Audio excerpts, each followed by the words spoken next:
આપ સર્વનું હું સ્વાગત કરું છું. વિશેષ કરી અને એક અધિકારીઓ માટે હું આભાર માનું છું આ દૈનિક વચન દેવા માટે મને એક તક આપી. હવે આપણે પ્રાર્થના કરીએ. ધન્યવાદ મહાન ઈશ્વર, અમે તમારો આભાર માનીએ છીએ રાજા. તમારી કૃપા અને તમારી દયા માંગીએ છીએ. પવિત્ર આત્મા મને છુપાવી અને તમે પ્રગટ થાઓ. મારા મુખમાં તમે શબ્દ બનીને આવો. જે વચન વિશે અમે મનન કરવાના છીએ આ વચન દરેક લોકોના જીવનની અંદરમાં કાર્ય કરે. પ્રભુ એવું થવા દે. તમારા હાથમાં સોંપીને આ પ્રાર્થના પ્રભુ ઈસુ નાઝરીના નામથી માંગુ છું પિતા. આમેન. હાલેલુયા. આજનું મારું શીર્ષક છે, જો તમે વિશ્વાસ કરશો તો દેવનો મહિમા તમે જોશો. જો આપણે વિશ્વાસ કરીએ તો આપણે દેવનો મહિમા આપણે જોઈએ. આપણે વચન તરફ જઈએ. આપણે યોહાન 11મો અધ્યાય. હવે મરિયમ તથા તેની બહેન માર્થાના ગામ બેથનિયાનો લાજરસ નામે એક જણ માંદો હતો, જે મરિયમે પ્રભુને અત્તર ચોળ્યું હતું અને તેમના પગ પોતાને ચોટલે લૂછ્યા હતા. તેનો ભાઈ લાજરસ માંદો હતો. પણ ઈસુએ સાંભળીને કહ્યું, જેથી મરણ થાય એવી આ માંદગી નથી, પણ તે ઈશ્વરના મહિમાને અર્થે છે, કે જેથી ઈશ્વરના દીકરાનો મહિમા થાય. તે માંદો છે એવી તેમને ખબર મળી ત્યારે પોતે જ્યાં હતા તે જ સ્થળે તે 2 દિવસ રહ્યા. ત્યાર પછી તે તેમના શિષ્યોને કહે છે, ચાલો આપણે ફરીથી યહૂદિયા જઈએ. શિષ્યો તેમને કહે છે, રાબી, હમણાં જ યહૂદીઓ તમને પથ્થર મારવાની કોશિશ કરતા હતા, તે છતાં તમે ત્યાં પાછા જાઓ છો. ઈસુએ ઉત્તર આપ્યો, શું દિવસના 12 કલાક નથી? જો આખો સંબોધ આપણે વાંચીએ તો માર્થા અને મરિયમ જ્યારે તેમનો ભાઈ માંદો હતો ત્યારે પ્રભુને કહીને મોકલાવી. પણ પ્રભુ જે જગા ઉપર સેવકાઈમાં હતા એ જગા ઉપર જ 2 દિવસ રહ્યા. હાલેલુયા. અને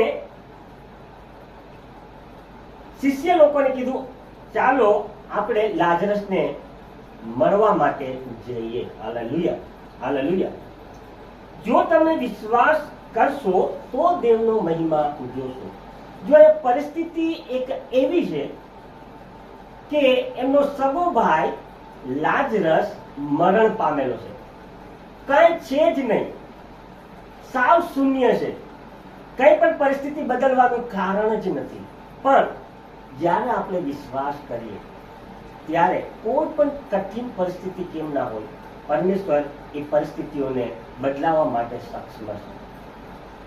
હાલેલુયા.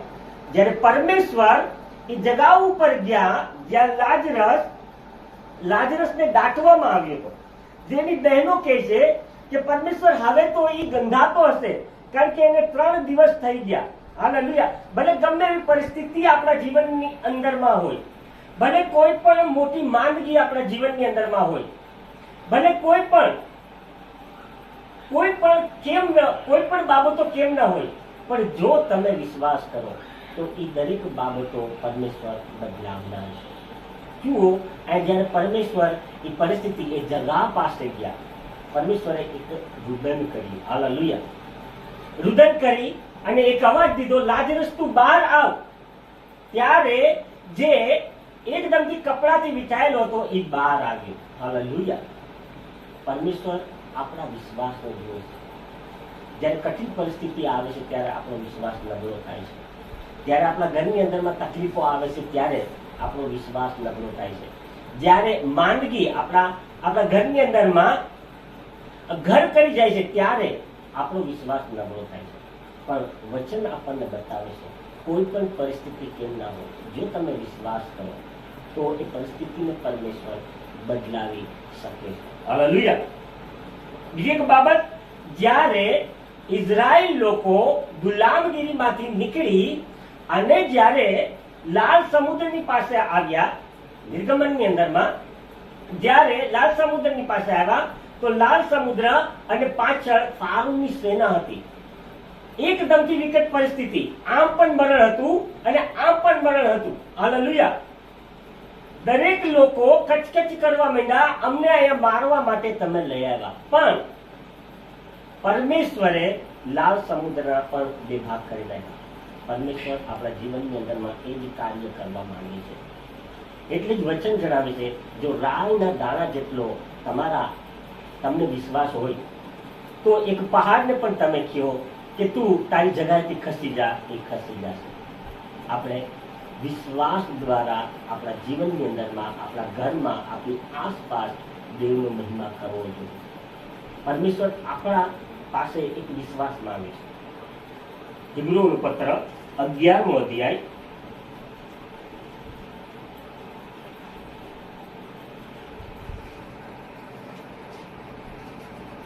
હું આ કલમ વાંચું છું.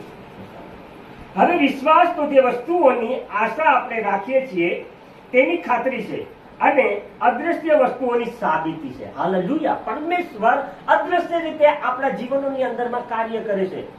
આપણા વિશ્વાસને વધારવા માટે, પરિસ્થિતિઓને બદલાવવા માટે પરમેશ્વર સક્ષમ છે. જો જે પરમેશ્વર વિશ્વાસ કરવાથી લાલ સમુદ્રના બે ભાગ કરી નાખે છે, જે પરમેશ્વર વિશ્વાસ કરવાથી મરેલા વ્યક્તિને સાજા કરી શકે છે, તો એ જ પરમેશ્વર આપણા જીવનની અંદરમાં કાર્ય નહીં કરે?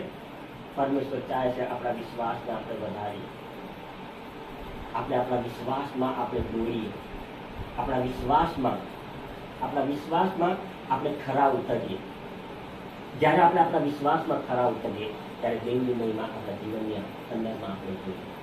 પરમેશ્વર આ વચનથી આપ સર્વની સાથે વાત કરે.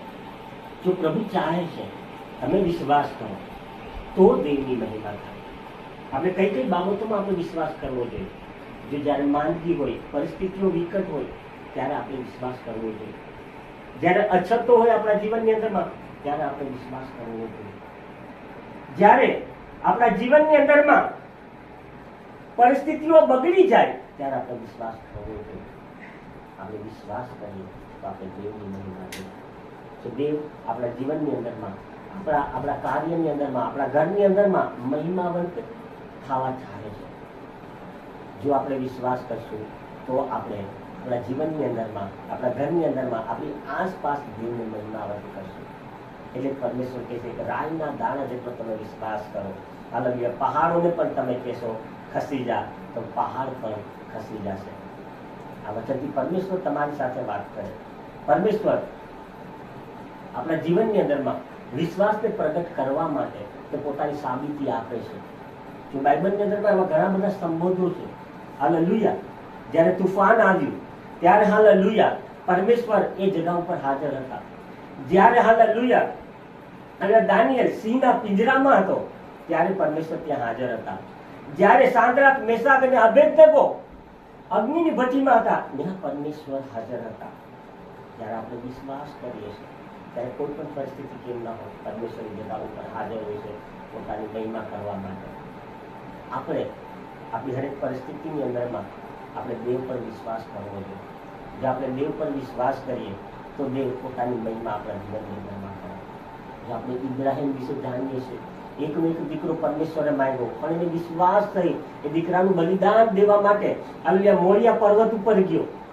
જેને ખબર છે જે પરમેશ્વરે મને આપ્યું છે એ પરમેશ્વર કદી લેવાના નથી. એટલે પરમેશ્વર હાલેલુયા એનો વિશ્વાસ, અને એ વિશ્વાસનો બાપ કહેવાય. પરમેશ્વર વિશ્વાસ હોય આપણા જીવનની અંદરમાં કાર્ય કરે છે. આજે ઘણી બધી પરિસ્થિતિઓ જગતમાં આવી છે, આપણા વિશ્વાસને હલાવે છે. ઘણા બધા એવા કાર્યો હોય છે કે જે આપણા વિશ્વાસને હલાવે છે. પણ આપણે આપણા વિશ્વાસને મજબૂત કરવાનું છે. દેવના વચન દ્વારા આપણે હાલેલુયા આપણા વિશ્વાસને મજબૂત કરવાનું છે. દેવના કાર્યો દ્વારા, દેવના ચમત્કારો દ્વારા આપણે આપણો વિશ્વાસ મજબૂત કરવાનો છે. જ્યારે આપણો વિશ્વાસ આપણે મજબૂત કરશું ત્યારે દેવ પોતાની મહિમા આપણા જીવનની અંદરમાં કરશે. હો શકે આજે આપણે સેવકાઈની અંદરમાં કંઈ ન જોઈ શકતા હોય, હો શકે આપણે વિશ્વાસીઓના જીવનમાં કંઈ જોઈ ન શકતા હોય, પણ પરમેશ્વર પર આપણે જ્યારે વિશ્વાસ કરશું, કારણ કે પરમેશ્વર દરેક બાબતોને બદલનાર છે. જે આપણે ઉત્પત્તિમાં વાંચીએ છીએ સગળું અંધકારમય હતું, પણ પરમેશ્વરે એ બદલી નાખ્યું. આપણા વિશ્વાસ દ્વારા પરમેશ્વર બદલા દરેક બાબતો બદલાવી નાખે છે. આપણે પ્રાર્થના કરીએ. જો અત્યારે આપણે વિશ્વાસ કરીએ તો પરિસ્થિતિઓ બદલી જાય, આપણે વિશ્વાસ કરીએ તો માંદગીઓ ભાગી જાય, આપણે વિશ્વાસ કરીએ તો લોકોનું પરિવર્તન થાય. પરમેશ્વરના વચનથી તમે સર્વ લોકો સાથે વાત કરે. અત્યારે કોઈનો જન્મદિવસ હોય, કોઈની એનિવર્સરી હોય, આવો આપણે એના માટે પ્રાર્થના કરીએ.